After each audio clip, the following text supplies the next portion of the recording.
The United Nations is the only universal international organization of 193 sovereign states. After World War II, the United Nations was established in 1945. Its goal is to maintain international peace and security, promote friendly relations among different countries, and encourage social progress, improved living standards, and the promotion of human rights. Its member states are governed by the United Nations Charter. This charter is an international treaty that provides a clear understanding in explicit language regarding their rights and responsibilities as members of the international community.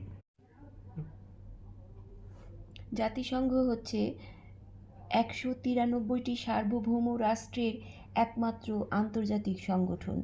দ্বিতীয় মহাযুদ্ধের পর ১৯৪৫ সালে জাতিসংঘ প্রতিষ্ঠিত হয়। এর লক্ষ্য হচ্ছে আন্তর্জাতিক শান্তি ও নিরাপত্তা সংরক্ষণ, বিভিন্ন দেশের মধ্যে বন্ধুত্বপূর্ণ সম্পর্কের উন্নয়ন এবং সামাজিক প্রগতি, উন্নততর জীবনযাত্রা এবং মানবাধিকারকে উৎসাহ প্রদান। এর সদস্য রাষ্ট্রসমূহ জাতিসংঘ সনদের নীতিমালা দ্বারা নিয়ন্ত্রিত। এই সনদ হচ্ছে একটি আন্তর্জাতিক চুক্তি যা আন্তর্জাতিক সমাজের সদস্য হিসেবে তাদের অধিকার ও দায়িত্ব সম্বন্ধে সুস্পষ্ট ভাষায় একটি ধারণা প্রদান করে।